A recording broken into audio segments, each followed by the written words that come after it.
The morning sun of Viridian Prime cast long shadows across the ancient stone buildings of the Galactic Historical Institute. Students from dozens of worlds hurried along the pathways, their various forms creating a colorful parade of alien life. Some walked on two legs like humans, others floated above the ground, and a few moved with mechanical precision on multiple limbs. Li Hyun walked quietly among them, his simple gray clothes and unremarkable appearance drawing no attention. To Tu, the casual observer, he looked like just another humanoid student, perhaps from one of the Outer Rim colonies. His black hair was neatly combed, his dark eyes alert, but not particularly curious. He carried a basic data pad and a small bag, nothing that would mark him as different from thousands of other students. The lecture hall was massive, built in the old style with curved stone walls that rose up like a natural amphitheater. Hundreds of seats arranged in perfect circles faced down toward a central platform where a large holographic display waited. Dark and ready, students filed in slowly, chattering in dozens of languages that the universal translators turned into a constant hum of conversation. Li Hyun chose a seat in the back row, far from the main flow of students. He sat down carefully, placing his bag at his feet and his data pad on the small desk attached to his chair. Around him, other students settled in for what many considered one of the most important classes in galactic education. Near the front, a group of tall, blue-skinned Altarians discussed their homework in excited voices.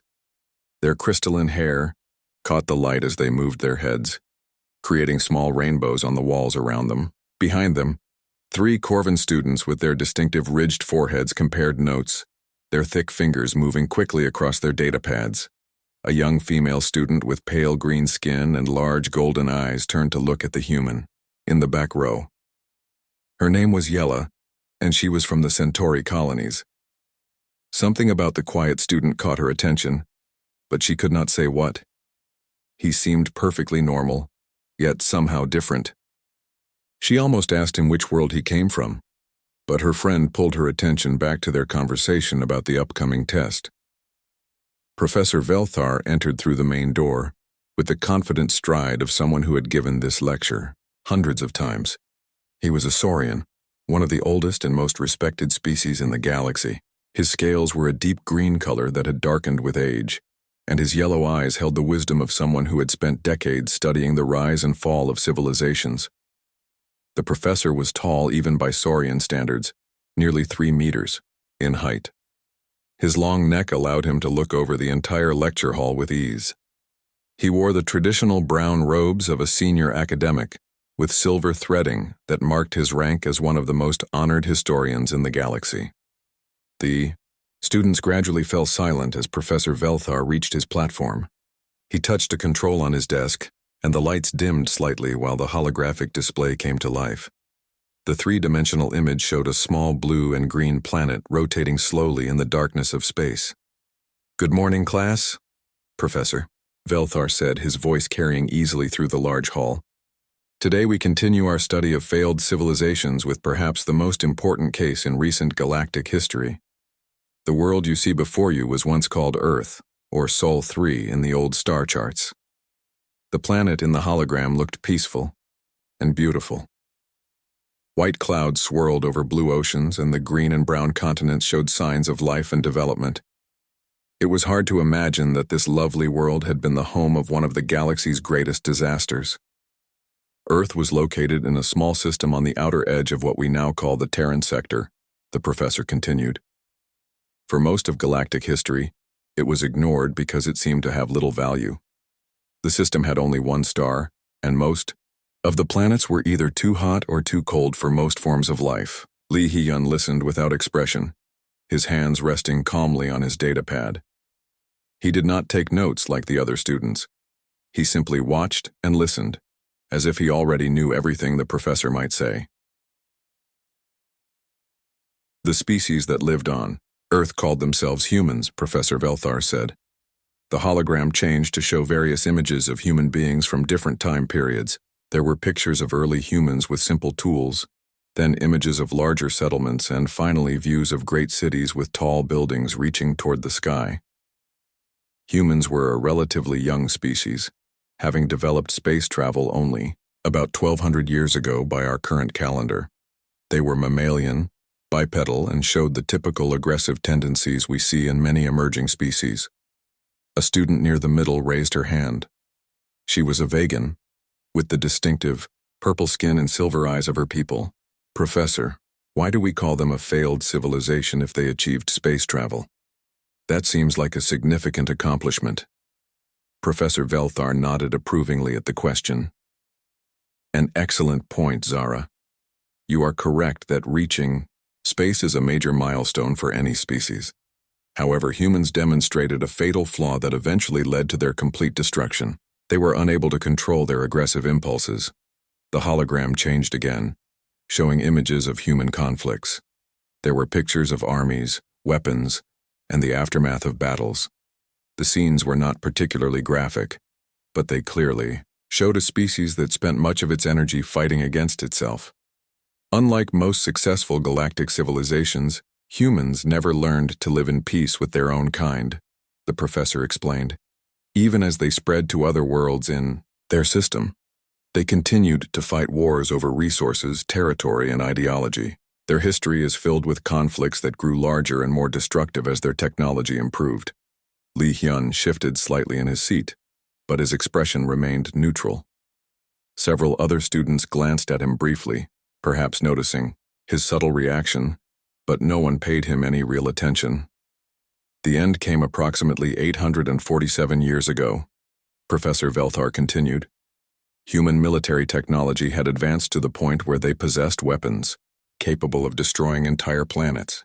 Unfortunately, their wisdom had not advanced at the same rate as their destructive capabilities.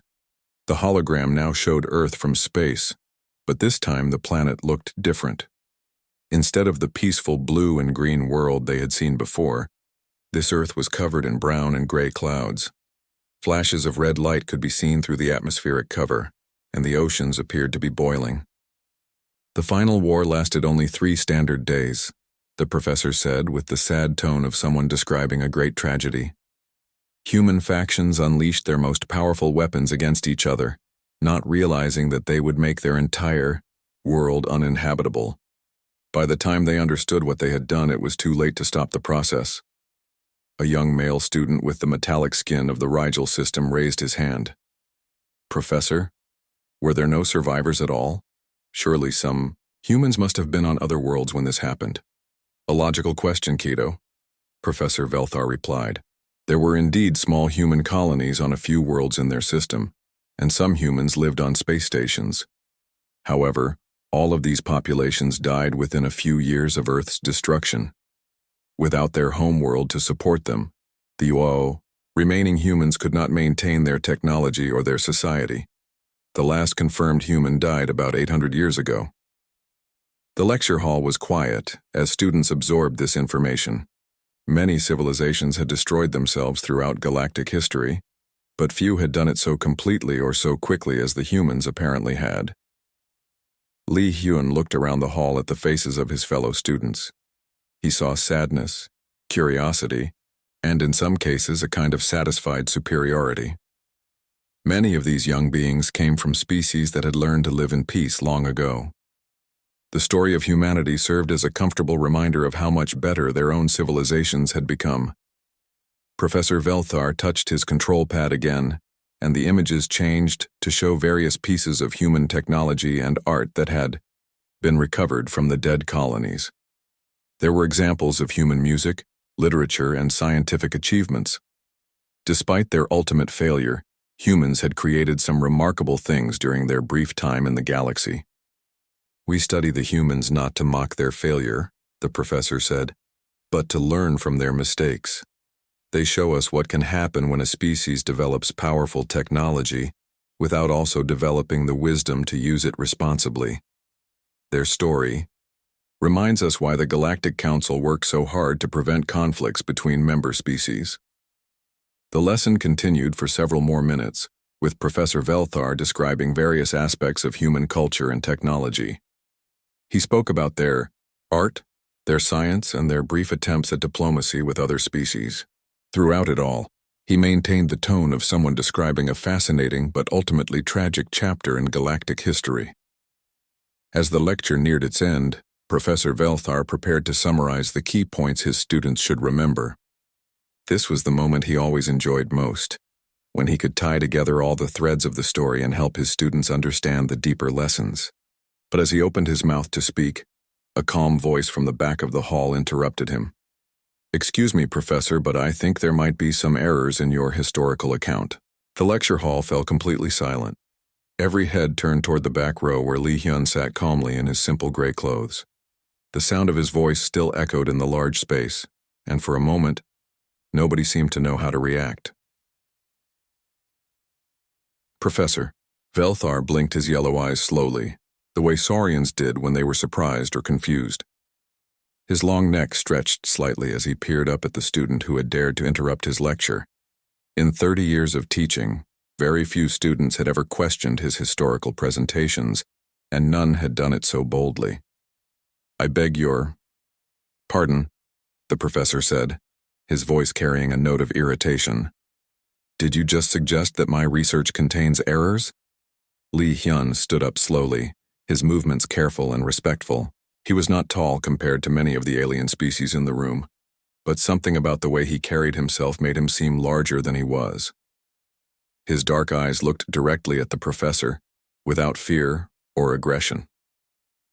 "I apologize for interrupting your lecture, Professor Velthar," Lee Hyun said in the same calm voice.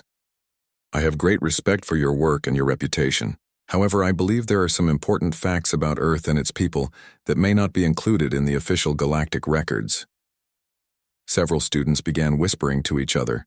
The blue-skinned Altarians near the front turned in their seats to get a better look at the strange student. One of them, a female named Nara, leaned over to her friend and whispered, "Who does he think he is?" Professor Velthar has studied this topic for decades. The Corvin students with their ridged foreheads looked puzzled. Their species valued careful research above almost everything else, and the idea that someone would challenge such well-documented history seemed impossible to them. One of them, a male named Borak, shook his head and muttered something in his own language that the translators did not pick up. Professor Velthar set down his data pad and crossed his arms over his chest. His scales seemed to darken slightly, which was a sign of annoyance in his species. "Young man, what is your name and from which world do you come?" "My name is Lee Hyun," the human replied simply, "and I come from Earth." The reaction was immediate and dramatic. Some students laughed out loud, thinking it was some kind of joke. Others looked confused, as if they had not heard correctly. A few seemed genuinely shocked, though they were not sure why. "Earth was destroyed 847 years ago," Professor Velthar stated firmly, his voice growing louder. "There are no survivors. This is well-documented historical fact, confirmed by multiple galactic surveys and investigations." Lee Hyun nodded politely. "You are correct that Earth was surveyed multiple times after the events you described. However, those surveys only confirmed what the observers expected to see.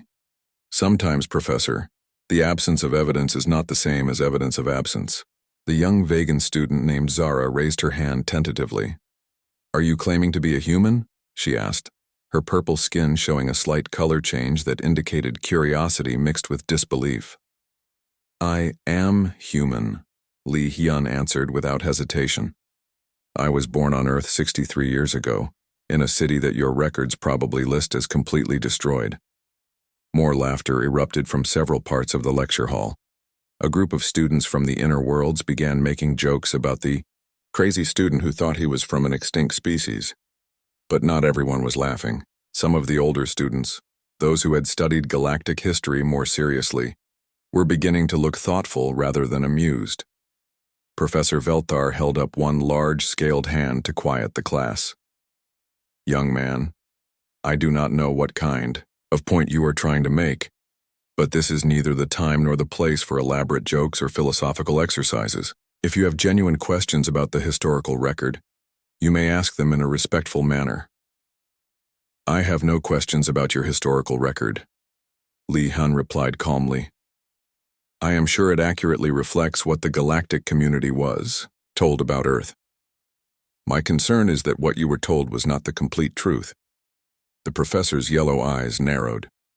Are you suggesting that the Galactic Council deliberately falsified historical records? That is a very serious accusation. Not deliberately falsified, Li Hyun said, shaking his head, but perhaps incompletely researched.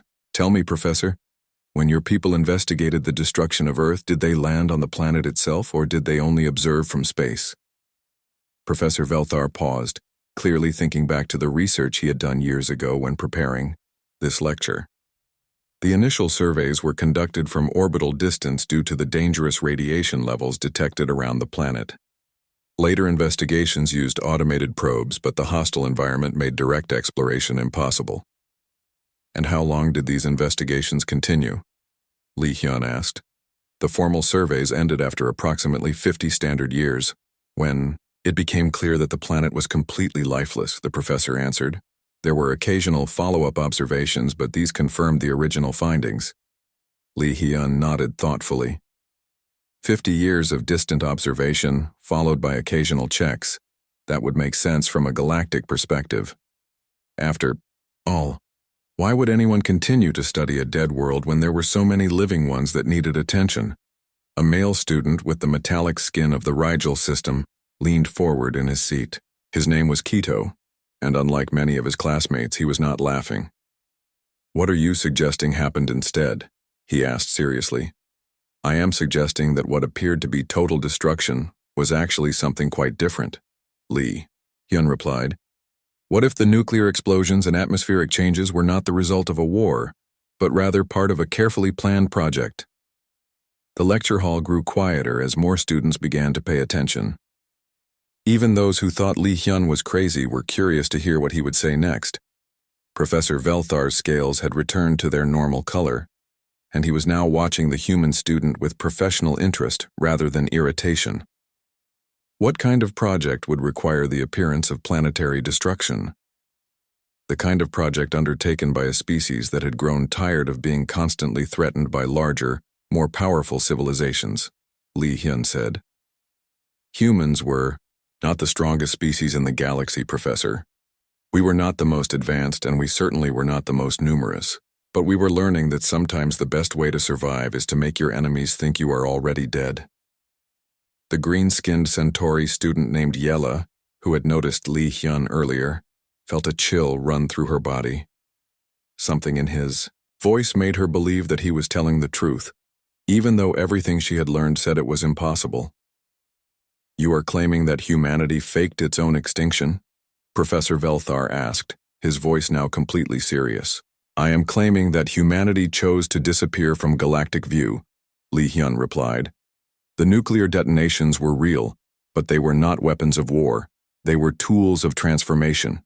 What your observers saw as destruction, we saw as renovation. He reached into his small bag and pulled out a device that none of the students recognized. It was roughly the size of his hand, made of some kind of dark metal that seemed to absorb light rather than reflect it. There were no visible controls or displays on its surface. Professor, you have spent years studying the historical records of my people's supposed extinction, Li Hyun said, holding the device carefully. Would you like to see what really happened to Earth?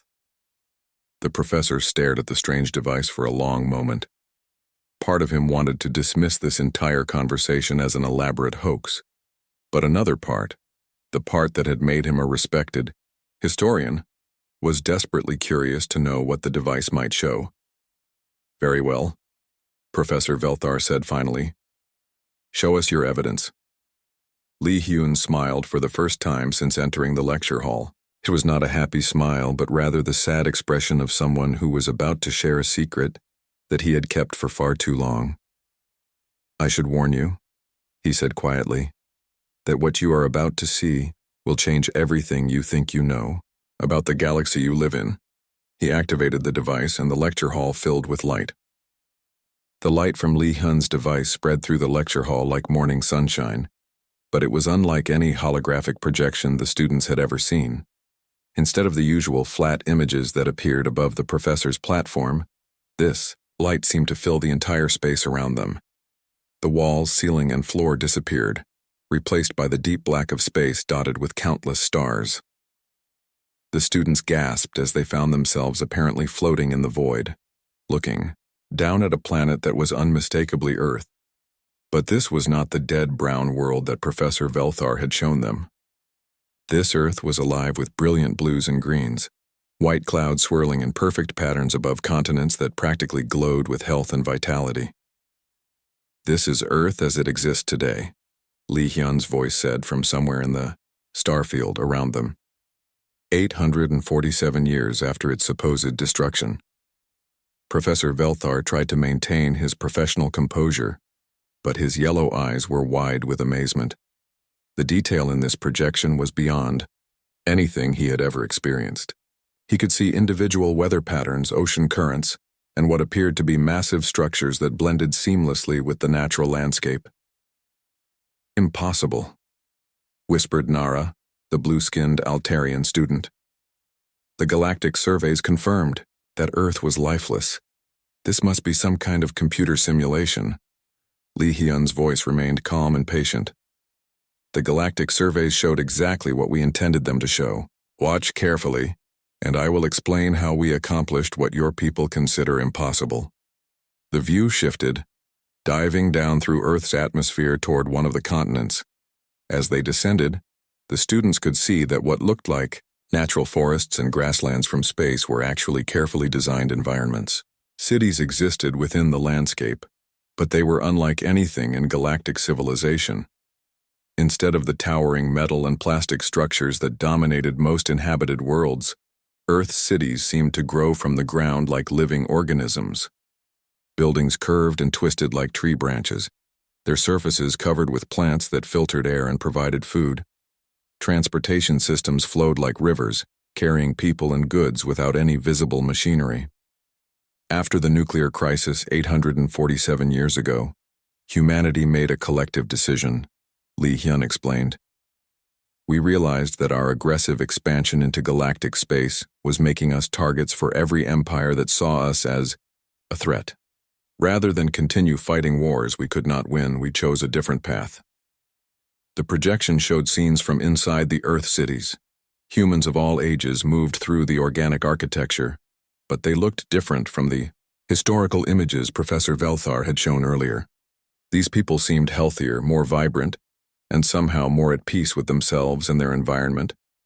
Zara, the purple-skinned vegan student, raised her hand tentatively. "How is any of this possible? Even if humans survived the nuclear crisis, how could they have developed such advanced technology without anyone in the galaxy noticing?" "By making sure that anyone who looked would see exactly what we wanted them to see," Li Hyun replied. The view shifted again, this time showing Earth from the perspective of an approaching spacecraft. As they watched, the planet's appearance began to change. The green continents faded to brown and gray, the blue oceans turned dark and lifeless, and the white clouds became thick, poisonous-looking masses. "We developed what you might call selective reality projection," Li Hyun explained. "Any observation, device approaching Earth would receive carefully crafted signals that showed a dead radioactive wasteland. The technology required to create this illusion became one of our first major breakthroughs after we went into hiding." The metallic-skinned student named Kido leaned forward in his floating position. "But why hide at all? If you could develop such incredible technology, why not use it to defend yourselves openly?" The projection changed again, showing historical scenes from Earth's early contacts with galactic civilization. They saw human diplomats meeting with various alien species, human colonies being established on distant worlds, and human ships exploring unknown sectors of space. But they also saw the growing fear and hostility that humanity's rapid expansion had created among older galactic civilizations. "We were young and eager," Li Hyun said, his voice carrying a note of sadness. "We wanted to explore everything, colonize every suitable world we could find, and make friends with every species we encountered. What we did not understand was how threatening this appeared to civilizations that had spent thousands of years carefully dividing up the galaxy among themselves." Professor Velthar found his voice at last. "Are you saying that humanity went into hiding because other species were planning to destroy you?" "Not all species. Li Hyun replied. But enough of the powerful ones that we realized we had only two choices: fight a war against half the galaxy, or find another way to survive. The scenes around them showed the careful preparation for humanity's disappearance. They watched as human colonies were quietly evacuated. Their populations moved to hidden worlds and unexplored sectors of space. They saw the construction of massive, underground facilities on Earth itself, designed to protect the population during the staged nuclear crisis. The nuclear detonations were real, Li Hyun continued, but they were precisely controlled. We used them to create the atmospheric conditions that would support our illusion, while also providing cover for the largest terraforming project in galactic history. The projection showed the interior of Earth during the supposed crisis period. Far beneath the surface, in vast caverns that had been carved from solid rock, millions of humans had waited while their world was transformed above them. The nuclear energy was captured and redirected to power incredible machines that could reshape continents and redirect ocean currents. We spent 50 years underground while our automated systems rebuilt Earth according to our new vision, Li Hyun explained. When we finally returned to the surface, we had created a world that could support billions of people while appearing completely lifeless to outside observers. Borak, one of the Corvin students, spoke up for the first time. This is magnificent engineering, but it still does not explain how you remained hidden for so long. Surely someone would have noticed ships leaving Earth or detected transmissions from your hidden colonies. Li Hyun's smile was visible now, even though he remained somewhere in the projection around them.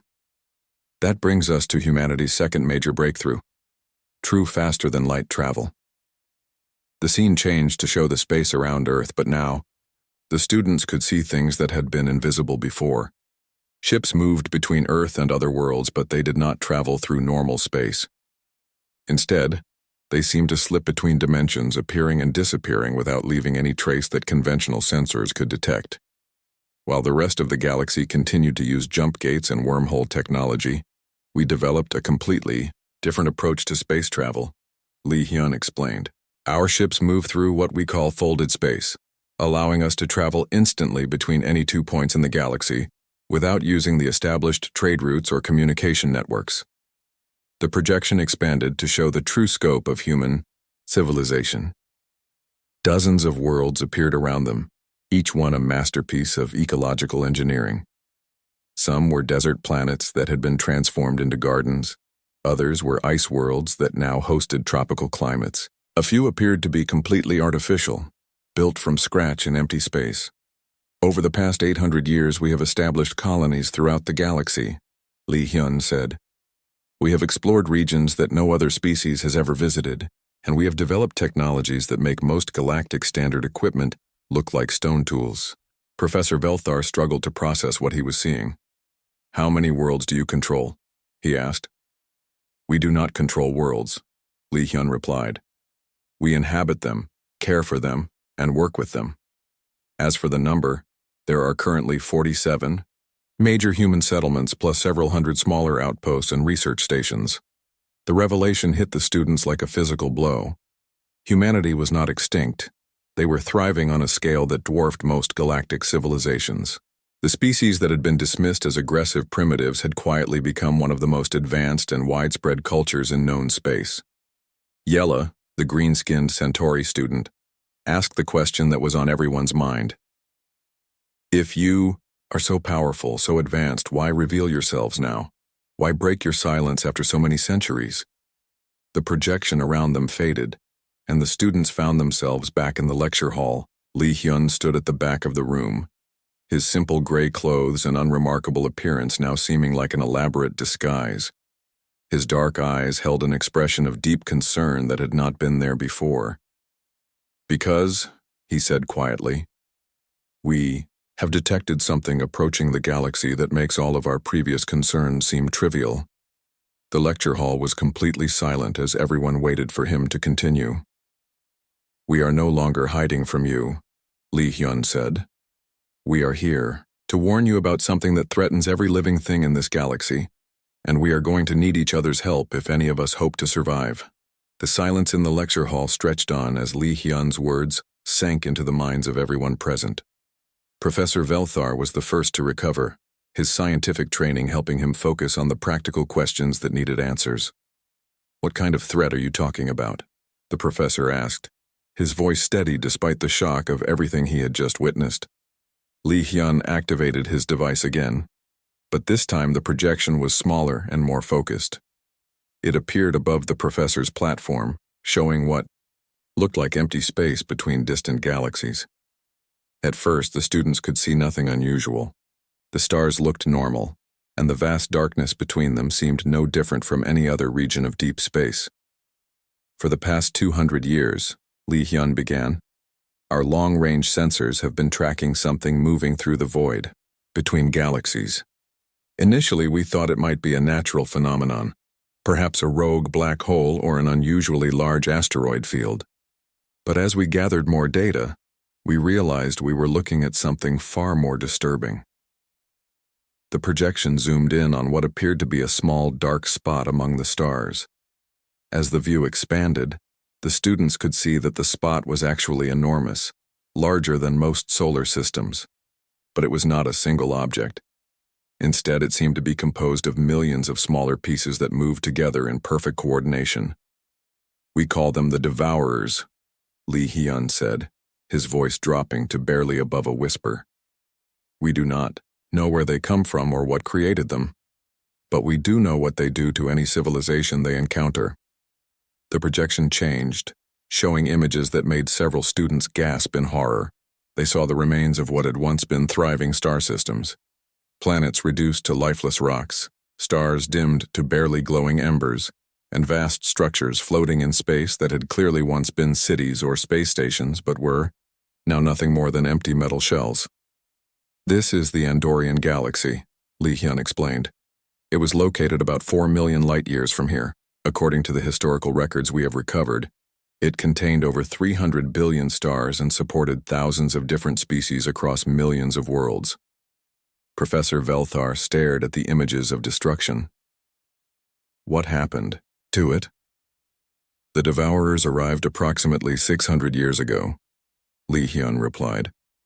"The process took them about 50 years to complete. They consumed every form of energy they could find: the light from stars, the heat from planetary cores, the electrical activity of living brains. When they finished, they left behind a galaxy of dead matter, drifting in the cold vacuum of space." Nara, the blue-skinned Altarian student, raised her hand with a trembling gesture. "How do you know all this? If these Devourers destroyed everything, how did any record survive?" "Because we have been there," Li Hyun answered simply. "One of the advantages of our dimensional travel technology is that we can explore regions of space that would be impossible to reach using conventional faster-than-light methods. We have visited the remains of 3 different galaxies that fell to the Devourers, and in each case, we found the same pattern of total consumption." The UI projection showed new images, human ships moving through the dead galaxies like ghosts exploring ancient ruins.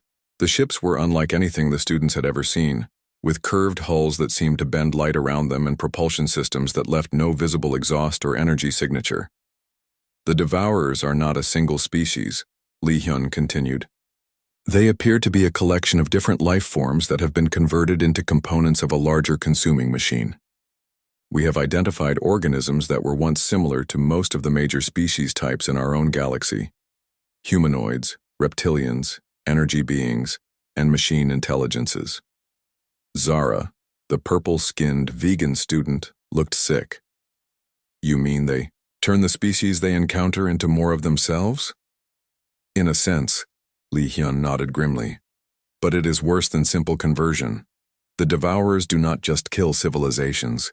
They absorb everything useful about them and discard the rest. They take the knowledge, the technology, the biological advantages, and the cultural achievements of every species they encounter. Each galaxy they consume makes them stronger and more efficient." The projection showed detailed scans of individual devourer organisms. Some looked like twisted versions of recognizable species, while others appeared to be entirely artificial constructions made from organic and mechanical components. All of them shared certain features: multiple sensory organs, adaptive weaponry, and what appeared to be direct neural connections to the larger collective. Professor Velthar studied the images with the focused attention of a scholar trying to understand a new phenomenon. How do they coordinate their actions across such vast distances? Even with the most advanced communication technology, controlling millions of individual units over galactic distances should be impossible. We believe they use a form of quantum entanglement that links every individual to a central controlling intelligence, Li Hyun replied. This allows them to act as a single organism regardless of scale. When one unit learns something new, all units instantly have access to that knowledge. Keto, the metallic-skinned student from Rigel, leaned forward. What about their weaknesses? Surely something that complex must have vulnerabilities we could exploit. Li Hyun's expression became even more serious. That is what we have been trying to discover for the past 2 centuries. We have analyzed every piece of data we could gather, run countless simulations, and tested every possible approach we could think of. The results have been discouraging. The projection changed to show various failed defense scenarios. They saw conventional weapons being absorbed and turned against their users, energy shields being drained to power devourer systems, and even entire planets being abandoned by their populations, only to be consumed anyway when the devourers arrived. Every species that has encountered the devourers has tried the same basic approaches, Li Hyun explained. Diplomacy fails because the devourers do not communicate. They simply consume. Military resistance fails because they absorb and improve upon any technology used against them. Evacuation fails because they are faster than any known form of space travel, except our own dimensional jumping. Borak, the Corvin student, spoke up with the logical approach typical of his species. If conventional methods have failed, what makes you think any approach could succeed? Perhaps the only rational response is to evacuate our galaxy entirely. We considered that option, Li Hyun admitted. We have the technology to move our entire population to another galaxy if necessary, but running away would only delay the inevitable.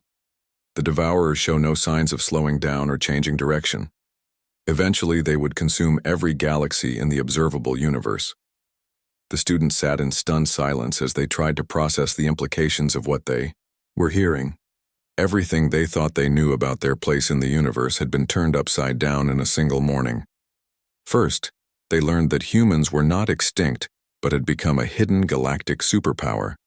Now they were being told that an unstoppable force was approaching that could destroy everything they had ever known. Professor Velthar found his voice again. You said that you have been studying this threat for 2 centuries. Surely you must have developed some kind of plan.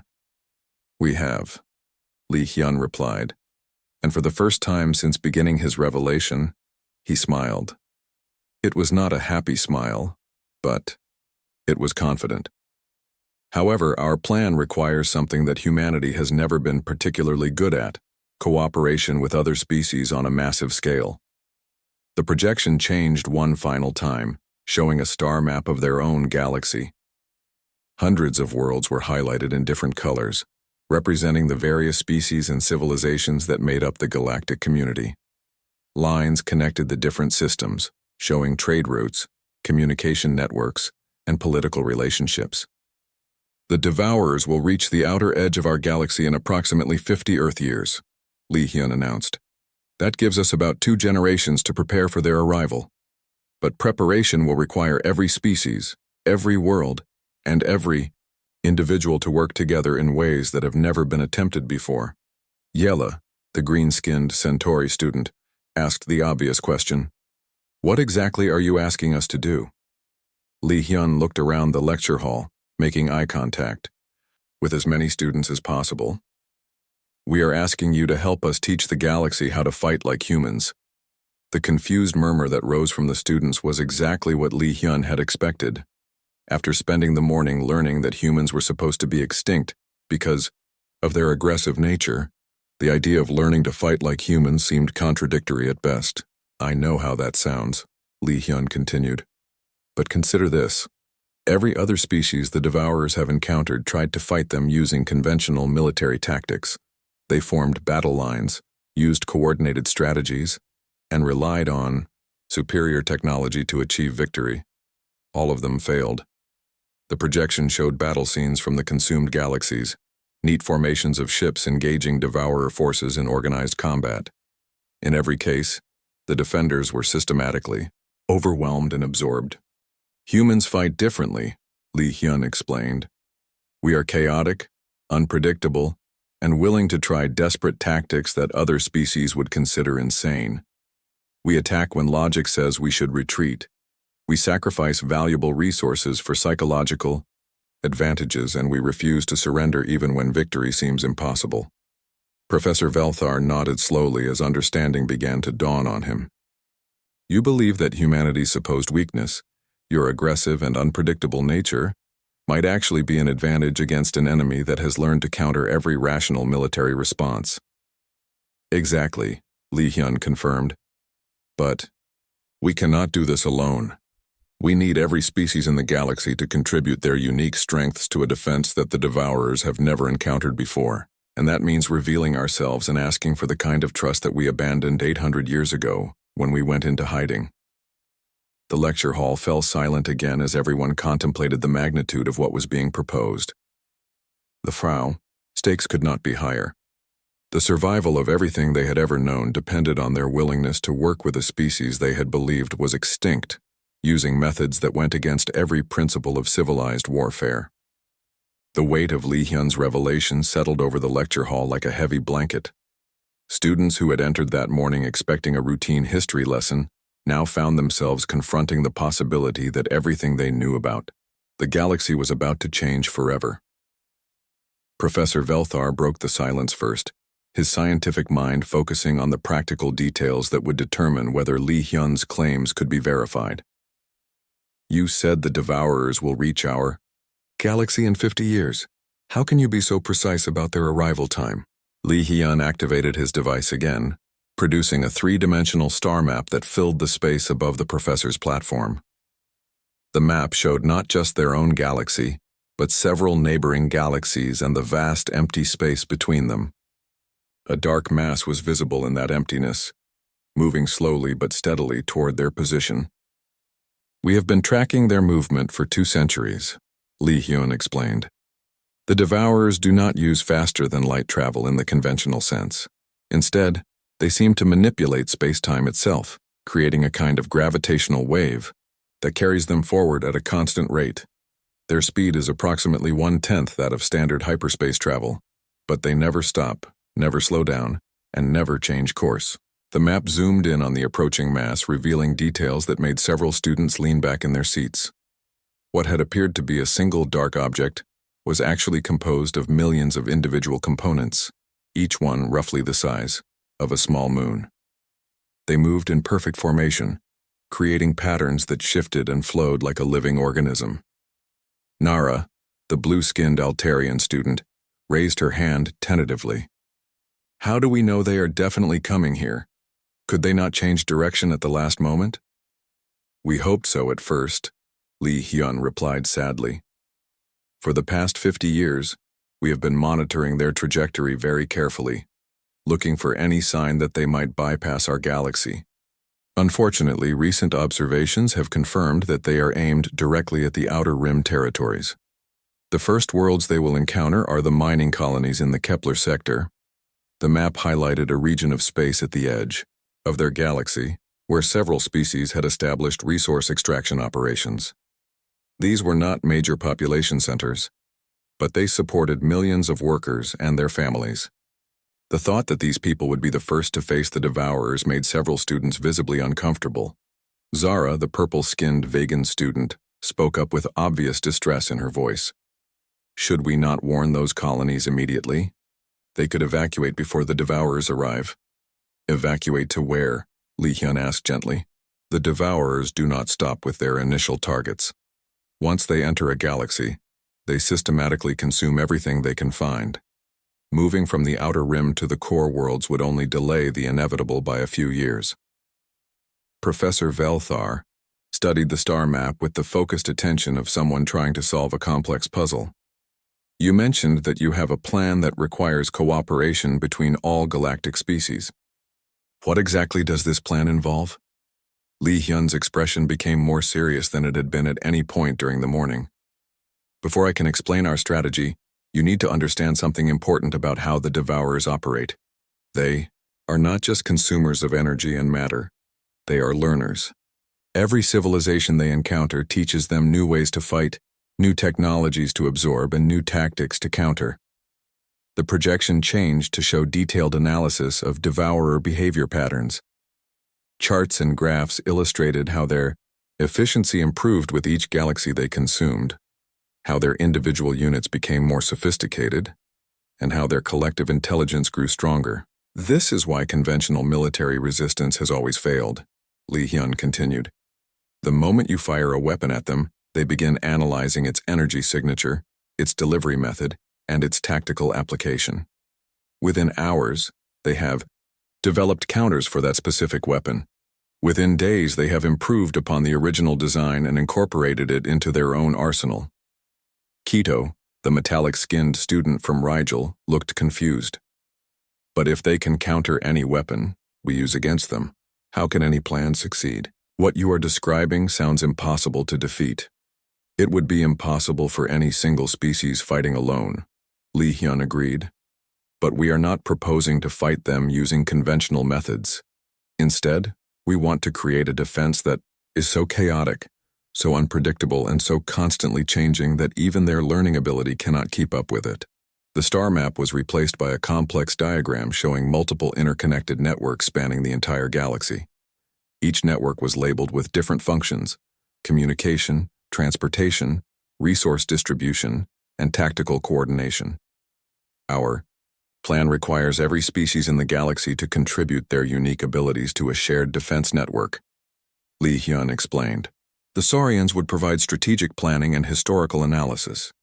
The Altarians would contribute their natural telepathic abilities for instant communication. The Corvins would handle logistics and supply coordination. The Vegas would manage diplomatic relations and morale support. Professor Velthar nodded slowly as he began to understand the scope of what was being proposed. You want to create a galactic defense force that combines the strengths of every known species. More than that, Lee Hyun replied. We want to create a defense force that fights in a completely new way. Instead of predictable battle formations and standard tactics, we would use constant improvisation, deliberate chaos, and strategies that change faster than the Devourers can analyze them. Borak, the Corvan student, raised a practical concern. How would such a chaotic approach be coordinated? Without clear command structures and established procedures, our forces would be as likely to fight each other as the enemy. That is where human technology becomes essential, Lee Hyun said. We have developed communication systems that operate through dimensional space, allowing instant contact between any 2 points in the galaxy without using detectable signals. We also have tactical computers that can process thousands of different variables simultaneously and suggest new strategies in real time. The projection showed examples of human military technology in action: ships that could appear and disappear at will, weapons that fired different types of energy with each shot, and command centers that could relocate themselves instantly when detected by enemy forces. But technology alone is not enough, Lee Hyun continued. The real key to our plan is psychological. We need to create a defense force that thinks like humans, willing to take desperate risks, attack when retreat seems logical, and keep fighting even when the situation appears hopeless. Yella, the greenskin. The silence in the lecture hall stretched on for what felt like an eternity. Professor Velthar stood frozen behind his platform, his yellow eyes moving between Lee Hyun and the diverse collection of students who now carried the weight of galactic survival on their young shoulders. The morning had begun with a routine history lesson and had transformed into something that would change the course of civilization itself. Finally, Professor Velthar found his voice. Mr. Lee Hyun, he said formally, what you have shared with us today challenges everything I have spent my career studying and teaching. If even half of what you claim is true, then our understanding of galactic history, human capabilities, and our own future security is fundamentally flawed. Lee Hyun nodded respectfully. I understand your skepticism, Professor. What I have told you contradicts 800 years of accepted historical fact. But I hope you will consider the evidence I have presented and draw your own conclusions about its validity. The Saurian professor looked around the lecture hall, seeing his students in a completely new light. These young beings from dozens of different worlds were no longer just pupils learning about the past. They were potential soldiers in a war that would determine whether any of them had a future at all. You said that some governments will require more proof than what you have shown us today, Professor Velthar continued. What additional evidence can you provide? Li Hyun reached into his bag and pulled out a second device, different from the one he had used for his projections. This one was smaller and appeared to be made of the same light-absorbing material, but it had a more complex shape with several curved surfaces that seemed to shift position as he moved it. This is a quantum communicator that connects directly to the human colonial network, Li Hyun explained. If you are willing, I can establish real-time contact with human settlements throughout the galaxy. You can speak directly with our leaders, our scientists, and our military planners. The offer sent a wave of excitement through the student body. Nara, the blue-skinned Altarian, practically bounced in her seat as she raised her hand. Could we really talk to people on Earth? To humans who have been living in secret all this time? Not just Earth, Li Hyun replied with a slight smile. Our communication network spans 47 major colonies and hundreds of smaller outposts. You could speak with humans who are living on worlds that your star charts probably show as uninhabited. Professor Velthar considered the offer carefully. As a historian, his first instinct was to verify everything through multiple independent sources. But as an educator, he recognized that his students needed to see proof that would convince them, beyond any doubt. Very well, the professor decided. Please establish your communication link. Li Hyun activated the device, and immediately the air above the professor's platform began to shimmer with energy. Unlike the solid projections they had seen earlier, this display had a translucent quality that made it clear they were looking at real-time transmissions rather than recorded images. The first image that appeared showed a woman with Asian features standing in what appeared to be a command center filled with advanced technology. Her black hair was streaked with gray, and her dark eyes held the confident expression of someone accustomed to making important decisions. Good morning, Professor Velthar, the woman said, her voice carrying clearly through the lecture hall, despite the obvious distance involved. My name is Park Min-jung, and I serve as the Director of External Relations for the Human Colonial Council. Li Hyun has told us about your class and the important role you may play in the days ahead. Professor Velthar blinked in surprise. You know about our discussion? We have been monitoring Li Hyun's mission since he arrived on Viridian Prime, Park Min-jung replied. This is too important for us to leave to chance. We need to be certain that the right information reaches the right people at the right time. The transmission expanded to show multiple windows, each one displaying a different human settlement. The students could see cities that defied everything they thought they knew about architecture and engineering, spacecraft that moved through space using principles that seemed to violate the laws of physics, and humans working alongside technologies that appeared almost magical in their sophistication. Kito, the metallic-skinned student from Rigel, leaned forward with obvious fascination. How many people are we looking at right now? The current human population across all our settlements is approximately 47 billion, Park Min-jung answered. That makes us one of the largest single-species civilizations in the galaxy, though very few people know we exist. The number hit the students like a physical blow. Most individual species in the galactic community numbered their populations in the millions or low billions. The idea that humanity had grown to such size while remaining completely hidden seemed almost impossible to believe. Zara, the purple-skinned vegan student, asked the question that was troubling many of her classmates. If you have become so powerful and so numerous, why do you need our help at all? Could you not fight the Devourers on your own? The expression on Park Min-jung's face became grave. Because we have studied what happens when single species attempt to face the Devourers alone, no matter how advanced they become. The entity that is approaching our galaxy has absorbed the knowledge and capabilities of thousands of different civilizations. No single approach, no matter how sophisticated, has ever been sufficient to stop them. One of the transmission windows shifted to show what appeared to be a massive space station orbiting a blue giant star. The structure was so large that it could have housed billions of people, and its design incorporated elements that seemed to come from dozens of different architectural traditions. "This is Research Station Harmony," Park Min-jung explained. "It represents our most advanced attempt to create a unified approach to the devourer threat. The station is staffed by volunteers from every species that has agreed to work with us, and it has been developing and testing combined tactics for the past 50 years. Professor Velthar studied the image carefully. "How many species are currently participating in this research effort?" 17, Park Min-jung replied, "including several that the galactic community believes to be extinct or mythical. We have learned that many species have chosen to hide rather than participate in galactic politics, just as humanity did centuries ago. The revelation that humans were not the only species to have faked their own extinction added another layer of complexity to an already overwhelming situation. The students began to realize that their understanding of who was alive and who was dead in the galaxy might be completely wrong. Kim Sora, the student from the small colony world, spoke up with obvious nervousness in her voice. "What would happen to species that choose not to participate in your defense network? Would you protect them anyway, or would you leave them to face the devourers alone?" Park Min-jung's expression softened slightly.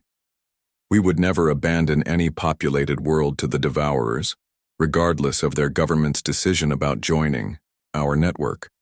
However, worlds that participate in the defense effort will receive advanced warning systems, evacuation assistance if needed, and access to our most effective protective technologies." The implication was clear without being stated directly. Cooperation would significantly improve any world's chances of survival, while refusing to participate would leave them dependent on whatever protection humanity could provide while fighting a galaxy-wide war. Borak, the logical Corvin student, asked for specific details about what participation would require. "If our governments agree to join your network, what would you expect from our people?" "Every species would contribute according to their natural abilities and available resources," Park Min-jung explained. "We are not asking anyone to abandon their existing military structures or political systems. Instead, we want to create an additional layer of defense that supplements what already exists." The transmission windows began showing examples of how different species might contribute to the network. Telepathic species would provide instant communication across galactic distances. Industrial species would manufacture equipment using human-designed specifications, and exploration species would help map the most effective deployment patterns for defensive systems. The most important contribution, however, would be volunteers willing to train in our chaotic combat techniques. Park Min-jung continued. "We need individuals from every species who can learn to think and fight in ways that their own military traditions would consider impossible." Yella, the green-skinned Centauri student who had first noticed Lee Hyun's unusual presence, raised her hand tentatively. Would these volunteers have to leave their home worlds permanently? Would they become part of the human military? Not at all, Park Min-jung assured her.